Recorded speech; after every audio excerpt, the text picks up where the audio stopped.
Alright, this is Justin Merryman's Cat 2 video. It is the 12th of July, roughly 2:15 p.m. And this is Skylar Dumas, is giving my patient. So Cat 2, we only do, we have a positive arm fossa test.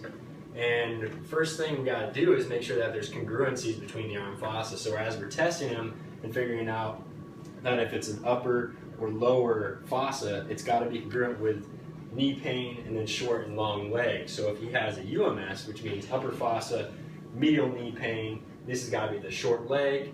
And if he has a lower fossa, he has to have lateral knee pain, and this needs to be a long leg. So we tested him out and made sure that we have our checking of UMS and LS. Right from there, we go to the leg length. I'm going to have him push out while I try to push in. 3, 2, 1, relax, feet together.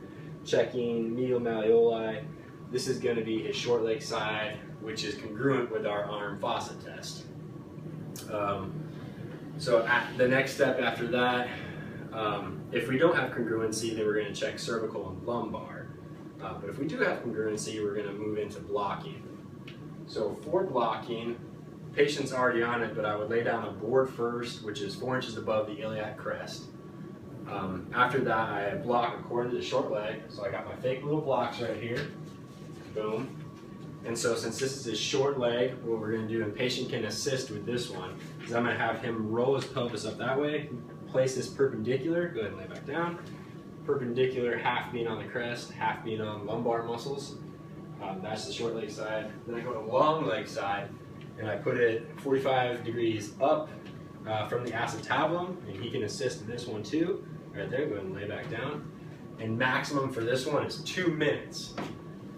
The goal of the arm fossa is to strengthen all, or the goal of the blocking is to strengthen all 4 fossas. If we do that, that means we can then remove the blocks. If we don't strengthen all 4 fossas, then we have to do block augmentation.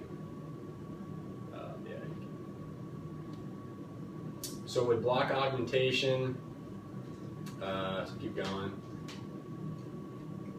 Boom, boom, there we go. So if you have weak fossas, that means that we should wiggle them first. That's the first step that we can use to make sure that the blocks are in the right places. We just do slight wiggles to the blocks to see if they can actually shift into a more localized area.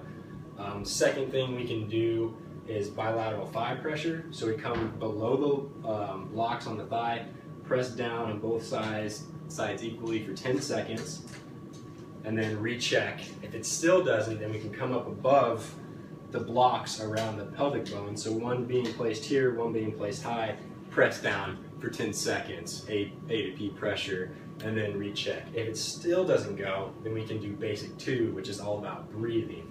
So for that one, we come check the arm fossa, have you raise the hand straight out. We're going to have him breathe in, hold it and check, and then have him breathe all the way out, hold it and check. And if we were to have an inhalation fault, so as he's, if we were to have an, so before we correct for the patient breathing, we have the patient breathe in with his tongue to the roof of his mouth and his toes pointed forward. And then as he exhales, let his tongue go and have his toes pointed down. So go ahead and repeat that a couple times. Perfect. One more time. And then we would check actually the arm fossa test, make sure if it's strong or weak. If he has an inhalation fault, then we come to the front of the table, one hand on top, one hand on bottom, and then we correct with exhalation. So we're going to pull I to S on this one. As he has his tongue to the roof of his mouth and his feet pointed forward, and then we pull up. There you go. And then feet pointed down, exhale, we pull I to S. We would do reverse for an exhalation fault. We would push S to I as he breathes in and tongues to the roof of the mouth.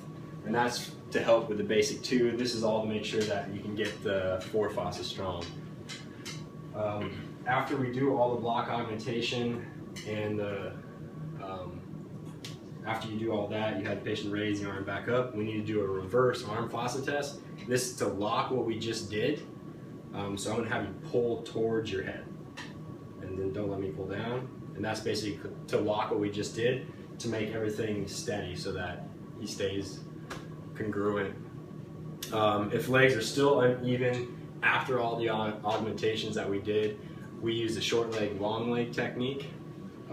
So what you would do is you would start on the side of the short leg, one hand under the knee, one hand under the ankle, bring the knee up, start lateral, and then you go across medial, and you come back down, go again lateral, go medial, come back down. We're basically just trying to shift the femur inside the fossa. And then you go over to the lateral leg, you go lateral over, bring it in, or actually start medial, that's right, medial, and then you go lateral, come back down, medial, and you go lateral, come back down. This is to make sure that everything's balancing. You do that a total of 3 times. I just did a couple times, but you do a total of 3 times. So after this is done, I'm gonna have the patient flip on over, so I'm gonna pull these blocks. And don't let the patient help you, go and flip on your stomach. So we're gonna do our post-blocking sacral cup. This is another step in case nothing equals out. I'm gonna test each patient's leg and extension. So I'm gonna brace the crest, have the patient raise the leg up, don't let me push down. Okay, go ahead and relax. Same thing on the other side, bring up, don't let me push down. Say this one was weak though, and I could push down. I'm gonna go and test 2 areas on the sacrum, one upper and one lower, one above S2, one below S2. Press on it, extend your leg for me, press on it and try to push down. If that makes it strong, and this one makes it still weak, we know that the upper one that made it strong is one we need to do a pressure point to. So we're gonna pressure point it and hold it for 5 to 10 seconds. And then after that, we hold it for 5 to 10 seconds. We reset on the crest to stabilize, press down, and it should be strong. And if it's strong, then we're actually resolving everything. And then that's a sacral cup. If both legs are strong when we test, sacral cup is not indicated. And that's CAT 2. That's my video.